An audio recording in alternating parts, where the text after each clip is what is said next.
¿Qué es lo más humillante que la pobreza te ha obligado a hacer?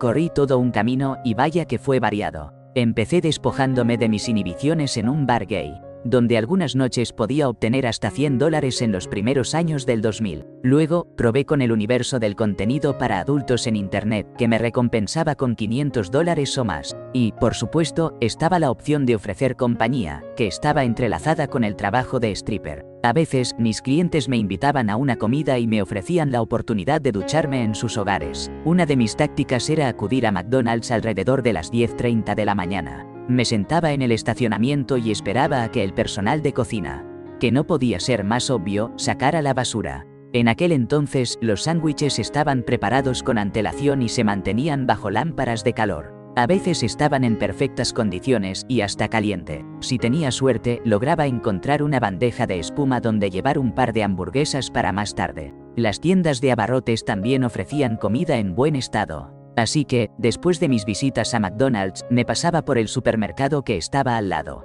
Con el tiempo, entre ofrecer compañía y buscar en la basura, logré juntar suficiente dinero para adquirir una camioneta de 20 años por $500. Y, para colmo, contaba con capota, así que podía resguardarme del clima, tener un espacio propio y mantener mis cosas secas. Finalmente, me di cuenta de que no podía seguir costeando las sustancias que mis padres me recetaron para calmarme, así que decidí dejarlas de golpe. Una claridad me invadió. Usé esa camioneta para conseguir un trabajo cortando árboles en medio del invierno. Ese empleo me abrió la puerta a otras oportunidades, mejores camionetas, un lugar propio y eventualmente a un matrimonio feliz con una propiedad de 4 acres y una colección de autos clásicos. Y todo esto con horas y horas y estaré pagando en 13 años. Recuerdo que solía recoger centavos del suelo en la cantina de mi escuela primaria. Con ese dinero compraba comida. Los niños siempre dejaban caer su dinero porque todos estaban apurados en la fila, y ni ellos sabían por qué. Mi familia no podía permitirse darme dinero para el almuerzo ni preparar algo en casa. Tenía solo 8 años. A veces también encontraba centavos cuando la cantina estaba vacía, ya que me eligieron para un programa gratuito de asistencia educativa 1 a 1. En esos momentos tenía alrededor de 1 hora libre entre clases. Así que cuando todos se iban a casa y yo me quedaba, iba a la cantina a encontrar tesoros. El tío que hacía papas fritas siempre me miraba y me ofrecía comida que estaba destinado a ser tirada. Aún lo recuerdo, este año cumplo 22. Estaba caminando hacia el centro del pueblo cuando, justo afuera de una escuela primaria, vi algo en el suelo que me dejó sorprendido. Un cuadrado de esos de arroz crujiente. Era casero y, como estaban cerca de San Valentín, tenía esos dulces en forma de corazón encima. La bolsa estaba un poco rota por donde alguien la había pisado. En ese momento yo venía con el estómago rugiendo y completamente cansado. Había estado trabajando de noche, pero con el invierno en New Hampshire no tenía ningún lugar donde pasar la noche. Sabía que tenía que encontrar algo de comida pronto, y allí estaba yo, agachando la cabeza, luchando contra el viento helado, viendo solo el suelo cubierto de nieve y barro, cuando de repente ese Ziploc apareció ante mis ojos. No podía creerlo. Esa mezcla de dulzura con el sentimiento de amor del día era tan irónica. Un ladrillo de cariño que no estaba destinado para mí. Imaginar a una mamá que pasó tiempo haciéndolo para su hijo, quien lo dejó caer al cruzar la calle hacia su autobús y ahora reposaba allí, aplastado por el descuido de alguien más. Tenía inseguridad alimentaria y, aunque estaba agradecido, las lágrimas brotaron mientras lo degustaba. Era una explosión de emociones encontradas, pero a la vez increíblemente conmovedor. Ese día, me salvó de tener que rebuscar en los cubos de basura. Qué ironía, ¿no? En una etapa de mi vida, cuando mis 2 hijos mayores eran apenas unos bebés, me vi en una situación bastante complicada. Tenía solo 19 años y trabajaba en 2 empleos de enfermera auxiliar, ganando apenas $6.75 la hora. Después de pagar el alquiler, las utilidades, la gasolina, los pañales y la comida para los niños, me quedaba prácticamente sin nada. Recuerdo que hasta comía lo que los residentes en mi trabajo rechazaban. Una noche, después de salir a las 11 de la noche, viví un momento que nunca olvidaré. Me encontré en el estacionamiento con un familiar que me había visto devorando cualquier cosa que encontraba para comer. Ella apareció con varias bolsas de groceries, productos de limpieza, pañales, toallas húmedas, papel higiénico y paquetes gigantes de toallas y tampones. No pude evitarlo, lloré como una bebé en sus brazos. No lograba encontrar las palabras para decirle gracias, porque estaba tan abrumada por su generosidad. Esa vivencia se ha quedado grabada en mí como una de las cosas más lindas que alguien ha hecho por mí. Necesitaba la ayuda con desesperación, pero mi orgullo me impedía pedirla. Espero de corazón que la señora Trish haya tenido una vida maravillosa. Yo he tratado de honrar su bondad, compartiendo su generosidad cada vez que tengo la oportunidad. Un pequeño gesto puede encender una chispa que cambia la vida de muchas personas. Ella fue mi chispa, y mi corazón siempre le estará agradecido. La vida no siempre es fácil, especialmente cuando toca enfrentarse a la realidad a una edad tan temprana. A los 16 años me mudé sola, y, aunque pensé que podía manejarlo, las cosas no salieron como esperaba. Estaba en una situación complicada y dependía de la asistencia social. Pero mi arrendador se aprovechaba de mí, cobrándome un alquiler excesivo. Eso significaba que el dinero nunca alcanzaba, y frecuentemente me encontraba sin recursos para comprar comida. Recuerdo esos momentos oscuros en los que tenía que pedir dinero en la calle. Con un par de monedas intentaba llamar a mi mamá solo para poder comprar algo que llevarme a la boca. También solía ir a los comedores comunitarios y a las despensas de alimentos que ofrecían en la ciudad. Así fue como perdí mi hogar. Terminé viviendo en refugios y durmiendo en el piso de amigos. A veces, ¿saben? Entré en relaciones solo para poder tener un techo sobre mi cabeza. Era como si estuviera vendiendo mi cuerpo y mi alma. Pero en ese momento parecía ser la única salida. Hoy, cuando miro hacia atrás, no entiendo cómo estoy viva. Ahora tengo un trabajo, un buen esposo y unos hijos que me llenan de alegría. Pero lo que tuve que hacer para llegar hasta aquí, la mayoría de la gente no lo comprende. Hace unos años, me diagnosticaron trastorno de estrés postraumático complejo. La pobreza puede hacer cosas horribles en las personas. Se dice que una vez sobreviviente, siempre lo serás. Y sí, en mi caso, eso es cierto. Ahora acumulo comida, algo que se ha convertido en un verdadero problema. Siempre tengo miedo de no tener suficiente. Mi hijo estaba en casa, llorando solo en el suelo de su habitación. Sentía un vacío en su estómago, y la única manera en que podía brindarle algo de alivio era pasando la noche con un hombre a cambio de un poco de dinero. Su papá se había marchado, atrapado en un laberinto de adicciones y problemas que nunca cesaban. Así era la vida en ese tiempo. Cada día me despertaba con la esperanza de que las cosas mejoraran. Conocía bien el dolor, porque mi hermana y yo habíamos escapado de un entorno lleno de sombras y desamparo. La verdad es que, antes de alcanzar la adolescencia, ya había enfrentado situaciones que sería difícil que comprendieras, pero ahora hemos encontrado una luz. Tenía que contarles algo muy personal. Hace un tiempo, vendí las joyas que mi padre me había dado, y lo hice para poder pagar la guardería. Todo esto para poder trabajar y darle un hogar a mi bebé. Mi padre ya no está conmigo, y ahora lo único que me queda de él es una caña de pescar. Desearía no haber tenido que vender esas joyas. Pero el proceso del divorcio y la custodia es tan lento que no vi otra opción. Además, descubrí que ganaba demasiado como para recibir ayuda, pero no lo suficiente como para salir adelante. Es curioso cómo funciona nuestro sistema. Pagas impuestos durante años y años, pero cuando realmente necesitas un pequeño empujón, parece que nada está a tu favor. ¿No les parece injusto? Permanezcan en la lucha. Tengo problemas de salud, algunos mentales y otros físicos. En el último año y medio he pasado por 2 cirugías y varias visitas al médico, sin contar todos los medicamentos que he tomado y dejado de tomar. Aún no estoy donde necesito estar. Por todo esto, no puedo trabajar mucho. Para recibir el tratamiento que necesito, tengo que vivir en la pobreza y así mantenerme en Medicaid. De lo contrario, no podría pagar la mayoría de los tratamientos y al mismo tiempo cubrir mis gastos básicos. Así que tengo que quedarme miserablemente en la ruina y vivir con mi mamá, que también está en la misma situación para no enfrentar una muerte prematura. Pero esto no solo es una crítica al pésimo sistema de salud de Estados Unidos. También apunta a la economía, al mercado laboral, al sistema educativo, la falta de licencias pagadas y así sucesivamente. Es todo un engranaje descompuesto y al final me han dejado atrás. Tengo que seguir en la pobreza solo para seguir con vida. ¿Qué tan absurdo es eso? Caminando por las calles buscando suficientes monedas para comprar un paquete de papel para liar. Luego, recorriendo las mismas calles en busca de colillas de cigarro para vaciar el tabaco. Esto fue hace muchos años. Estaba en una situación complicada, prácticamente vivía en la calle. Lo de recoger colillas de cigarro es, sin duda, lo más vergonzoso que hice en esa época. Robé comida de mi trabajo de entrega, pero no me siento tan avergonzado por eso. Todo es tan diferente ahora. Estoy casado, tengo una casa, un hijo. Contamos con 2 autos y algunos ahorros. Definitivamente ya no fumo. A veces cuando miro hacia atrás ni siquiera reconozco a la persona que fui. Cuando era una madre muy joven, trabajaba en un restaurante de carnes por la noche, mientras mi esposo trabajaba durante el día. Había momentos en que estábamos tan desesperados por comida que llegué a robar en el trabajo. Sí, así como lo oyen. Si había un plato equivocado hecho, lo guardaba en una caja para llevarlo a casa. O si alguien pedía una comida para llevar, pero se olvidaba de recogerla, yo no dudaba en aprovecharme de eso.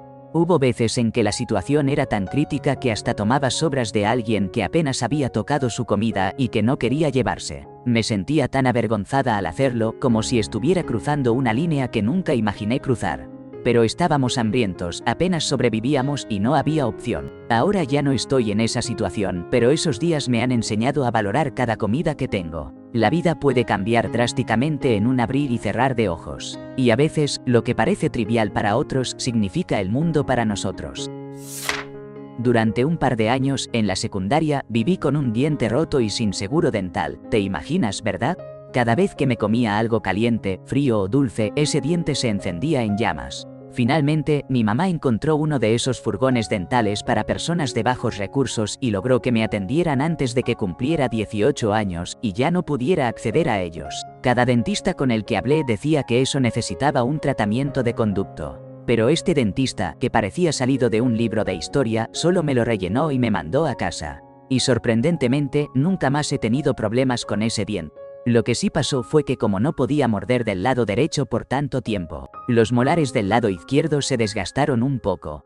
Añado un detalle, hubo una vez en que estaba a mitad de mes, sin un centavo en el bolsillo y mis perros se quedaron sin comida. Así que me las ingenié para hacerles una gran tanda de pollo, arroz y salsa con un par de latas de comida para perros mezcladas. Era la última carne que me quedaba en el congelador y yo sobreviví a base de ramen durante 3 días, hasta que me pagaron. Eso fue un poco extremo, lo admito, pero no iba a dejar que mis perros pasaran hambre. Cada uno pesa alrededor de 36 kilogramos, así que Barely alcanzó para los 3 días. No me siento precisamente patética porque simplemente estaba haciendo lo que debía, y no tengo ninguna vergüenza al respecto. Pero una semana después de que nació mi hijo, me llegó esa impactante cuenta del hospital por correo y en verdad me asusté. Así que llamé a mi jefe y le dije que al día siguiente volvía a trabajar. Un par de meses después, decidí buscar un segundo trabajo bailando en un club nocturno. Salía de mi trabajo diario y me iba directo al club, 3 o 4 noches a la semana. Las propinas que ganaba las usaba para comprar pañales, leche y otros víveres, mientras que mi salario iba destinado a pagar las cuentas y saldar la deuda médica. Y bueno, si hay algo que podría considerarse un poco patético, sería lo que pasó varios años antes de convertirme en madre. En ese entonces trabajaba en Baskin Robbins y me mantenía con lo que podía de los menús de $1 de McDonald's cuando realmente era un menú de $1. Podía comprarme 2 hamburguesas de queso al día y eso era todo lo que comía. Obviamente eso no era suficiente, así que frecuentemente robaba helado de mi trabajo. No era precisamente un manjar en términos de valor nutricional, pero las calorías eran calorías. Robé de una entrega de comida a una cocina comunitaria. En ese momento estaba bastante enfermo y me sentía realmente horrible y avergonzado conmigo mismo. No me quedaba nada de comida, y llevaba meses comiendo solo una vez al día, lo que era prácticamente pura chatarra y con muy poco valor nutricional. No podía ir al supermercado por mi estado de salud y tampoco tenía suficiente dinero. Casi todo lo que tenía se iba en el alquiler. Al instante me arrepentí de haber robado. No hay situación o circunstancia que lo justifique. El hambre real puede hacer que uno actúe de maneras impensables. Mi hermano trabajaba en una pizzería. Éramos adolescentes y, después de graduarnos de la secundaria, el dinero no sobraba. En ese entonces, la mayoría de los empleos estaban ocupados por adultos mayores. Vivíamos en California y mi hermano tenía que hacer una cantidad determinada de pizzas por la noche. Y cuando le quedaban pedidos, había que desechar lo que sobraba. Sin embargo, yo solía pasar por ahí cuando él estaba cerrando y en lugar de tirarlas, me las daba. Había una cámara enfocando los botes de basura. Pero uno podía caminar por la parte de atrás y no te veían recogiendo las pizzas entre la puerta y la basura. A veces teníamos pizza para varios días. Incluso llegamos a venderla a los chicos del vecindario para ganar algo de dinero extra. O, en ocasiones, simplemente paseábamos y se las vendíamos a personas sin hogar por $1, porque eran pedazos de pepperoni o carne que se iban a desechar. Curiosamente, las personas sin hogar a menudo tenían más efectivo del que uno podría imaginar. Así que nos fue bastante bien en el barrio. Porque no podían dejar sus cosas atrás para ir a buscar comida. Caminaba media milla para comprar unos potato logs en una gasolinera, con las monedas que había encontrado después de buscar en todos los rincones, almohadas del sofá, cajones y debajo de los asientos del auto. Llevaba 2 días sin comer y necesitaba gasolina para llegar al trabajo al día siguiente. Era crucial para poder sobrevivir hasta que recibiera mi primer sueldo. Afortunadamente, el trabajo era en una pizzería. Allí, si trabajabas 5 horas, te hacían una pizza y la compartían entre los empleados. Esa era mi salvación para pasar toda la semana. Qué tiempos difíciles, pero siempre hay una luz al final del túnel. No soy yo, pero estuve involucrado. Mis padres son inmigrantes y en un pequeño departamento de 2 recámaras en Koreatown dormían 8 adultos, además de tener 3 niños. Teníamos un Toyota Corolla rojo, creo que no tenía asientos traseros, solo el piso alfombrado. Un día, tuvimos un accidente mientras yo estaba sentado atrás. Fue como una especie de ping-pong, me moví de un lado a otro, pero no resulté muy lastimado. No recuerdo mucho, solo que mi mamá estaba gritando y llorando mientras corría hacia mí. Esa imagen todavía me persigue en mis 30. Escuché que, en ese momento, ella realmente sintió lo difícil que era estar en esta situación. Mis padres vinieron a este país con apenas $200, así que nunca le echaré la culpa. Pero sé que para ella, ese fue un momento que la marcó. Robé verduras y huevos de unos puestos a la orilla de la carretera que funcionan con el sistema de honor para pagar. La verdad es que no tenía dinero para comprar comida después de haber pagado el gas, el seguro, la renta y las cuentas. Me sentía culpable, de verdad, pero necesitaba comer. Y aunque era un robo, unos huevos revueltos con papas eran mucho mejor que morirme de hambre. Además, tenía que asegurarme de que mi perro también estuviera alimentado. Siempre le daba su parte. Y, aunque me sentía horrible por hacerlo, lo haría de nuevo si volviera a estar en esa situación. La buena noticia es que ahora estoy en un lugar mucho mejor. Tengo una casa, una esposa, un techo sobre la cabeza, la nevera llena y ya no me preocupo tanto por el dinero. Y lo más importante, mi perro está sano y bien alimentado. No sabía en ese entonces, pero mis padres estaban batallando para llegar a fin de mes cuando yo era muy pequeño. Papá solo tenía trabajos temporales y mamá se quedaba en casa criándome a mí y a mis 2 hermanos. Al final de cada mes, cuando la situación económica era realmente complicada, mis padres hacían un juego de buscar monedas en el auto, entre los cojines del sofá o en cualquier rincón donde pudieran encontrar algo. Esas monedas eran nuestro dinero para comprar pan los fines de semana. Solo cuando crecí y mencioné esto como un recuerdo importante, me di cuenta de lo que realmente significaba. Además, entendí, con un poco de tristeza, que la forma en que otros niños hablaban sobre nuestra situación de vivienda en la escuela era una manera de menospreciarnos. Había una barrera del idioma, así que antes no lo comprendía bien. Mis padres nunca nos hicieron sentir que realmente estábamos pasando por una dificultad económica. Mi papá solía pedir dinero en la calle para poder comprar lo básico, mientras que mamá y él destinaban casi todo lo que tenían a pagar el alquiler y las cuentas. Todo esto con el objetivo de mantener un techo sobre nuestras cabezas y evitar quedarnos en la calle. Un día, una señora se detuvo al lado de la carretera y le entregó varios paquetes de ayuda, uno para cada uno de nosotros, 5 en total. Resulta que él ya conocía a la señora. Ella sabía que tenía esposa e hijos, y le confesó que verlo en esa situación le rompía el corazón, porque sabía cuánto se esforzaba por proveer para la familia. Lo curioso es que esta señora dedicaba su tiempo a ayudar a personas sin hogar. Y lo hacía varias veces al día. Es increíble cómo hay quienes hacen tanto por los demás. Imagínate estar hurgando en un contenedor de basura detrás de un restaurante, buscando verduras que alguien desechó. Suena extremo, ¿verdad? Pero así era mi vida. Recolectar colillas de cigarrillos y enrollar el tabaco asqueroso para hacer nuevos. Era como una especie de economía de supervivencia. Cada centavo contaba. Pasaba mis días sentado en la curb, vendiendo discos de una empresa sospechosa, casi regalándolos a la gente. Era un trabajo que no me dejaba nada. Las noches eran igual de duras. Recogía las cortezas de pizza que la gente dejaba en las mesas de los restaurantes al aire libre, como una especie de gaviota humana. Sí, así de bajo había llegado. Vivir en la misma ropa, con el pelo sin lavar, por semanas enteras. Todo eso cambió cuando un amigo de la secundaria que se cruzó conmigo en una de aquellas calles, decidió ayudarme. Su abuela me acogió en su casa, y eso fue un verdadero alivio. Era justo lo que necesitaba para ponerme en una situación más limpia, segura y alimentada. Comenzar a trabajar y volver a levantarme no fue fácil. Al menos esta vez tenía un techo sobre mi cabeza. Aunque el camino fue duro, cada día era un pequeño paso hacia la recuperación. A veces solo necesitas a alguien que crea en ti para empezar a cambiar las cosas.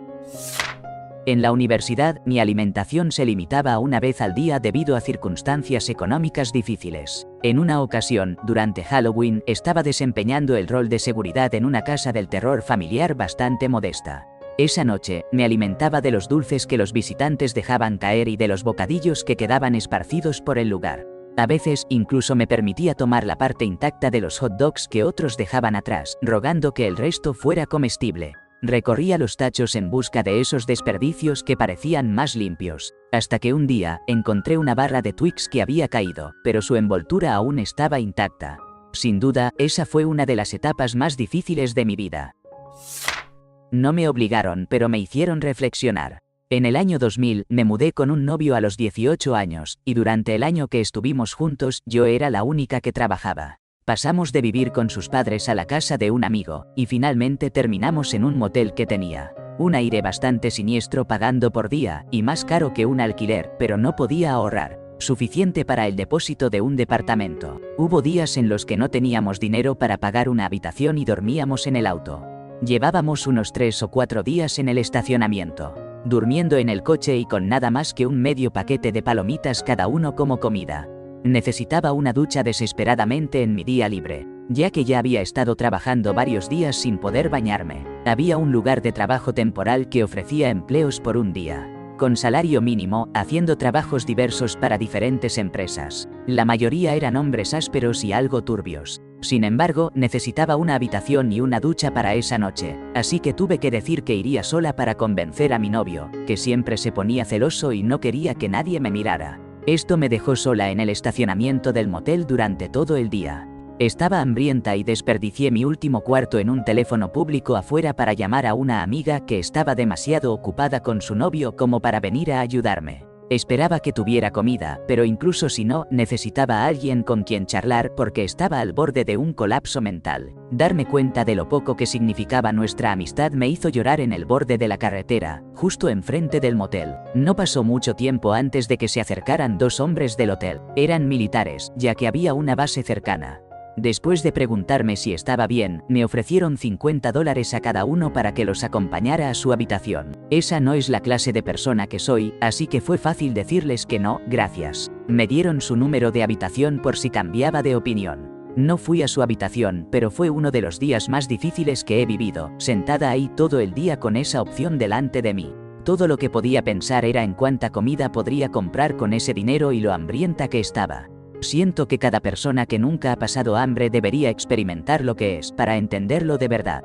Después de ese día, adquirí una nueva apreciación por quienes trabajan en cualquier tipo de oficio que les permita sobrevivir. Si hubiera tenido hijos, no habría tenido otra opción y quizás habría considerado la oferta. Estar cerca del fondo y al borde de tu propio quebranto hace que muchas decisiones que normalmente no tomarías parezcan bastante razonables. Aprendí muchas lecciones durante esta primera relación seria, y esta fue una de ellas. Viví como ocupante en un apartamento abandonado que los dueños no habían logrado cerrar. No estoy orgulloso de eso, pero era eso o congelarme de frío. Gracias a esa situación, conseguí ahorrar algo de dinero. La electricidad aún funcionaba, así que me las arreglaba para cocinar en silencio. Me encargaba de mantener el lugar limpio, cada mañana dejaba todo en orden y sin ningún rastro. Pero una noche, me encontré con la puerta cerrada con llave. Aún recuerdo esa sensación horrible. Por suerte, para ese entonces ya había acumulado suficiente dinero para hospedarme en un hotel por varios meses. Solía abrir los casilleros de otros chicos en la escuela y robar comida. Me decía a mí mismo que si le quitaba algo valioso a alguien, era un tipo duro y no solo un hambriento perdedor. Podría haber solicitado comida gratuita en la escuela, pero me daba demasiada vergüenza contarle a alguien lo que realmente estaba pasando. Mi madre, que me había dejado sin hogar, era increíblemente buena para inventar historias y hacer que todos pensaran que yo solo era un consentido. Era un ciclo terrible, donde la necesidad me convertía en lo que tanto odiaba, solo para sentirme un poco mejor conmigo mismo. ¿Te has sentido así alguna vez, como si tuvieras que hacer cosas malas solo para sobrevivir? Hace un tiempo, le pedí a mi jefa si podía regalarme algunas latas de comida. Estaba embarazada, estudiando en la noche y trabajando a tiempo completo durante el día, así que no podía costearme ni comer ni mucho más. Además, me encontraba viviendo en un estado varias horas lejos de mi casa, sin familia ni amigos cerca. Recuerdo lo increíblemente hambrienta y cansada que estaba. Mis alacenas estaban casi vacías y simplemente no podía comprar nada, porque el alquiler era lo primero. Estaba sufriendo de hiperémesis y mi novio no trabajaba. De hecho, era el único empleado de la jefa.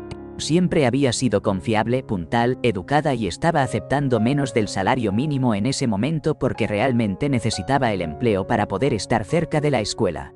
Mi jefa, que era dueña de una guardería, estaba bastante bien económicamente gracias a un par de seguros de vida que su esposo recibió cuando sus padres fallecieron relativamente uno tras otro. Tuve que manejar 20 minutos perdiendo gasolina, solo para conseguir 2 latas y sus sobras de cena que me dijo que recogiera en su buzón porque estaba ocupada adentro. Cuando saqué esas latas del buzón, subí a mi auto y esa noche lloré con todo mi ser, sintiéndome menos que humana y avergonzada de haber pedido ayuda. Cuando era niño, mi mamá solía tener solo $2 y unas monedas para comprar gasolina. Recuerdo que llegamos a la estación con El León Duerme esta noche sonando a todo volumen. Cuando mi mamá fue a pagar, el cajero le dijo que le darían $20 de gasolina si cantaba la canción. En ese momento, fue algo tierno y todos nos reímos. Fue un buen rato. Yo tenía 6 años y mi mamá es una persona muy animada, así que realmente se metió en el papel. Pero, al reflexionar sobre la situación, me doy cuenta de que tiene un significado mucho más profundo.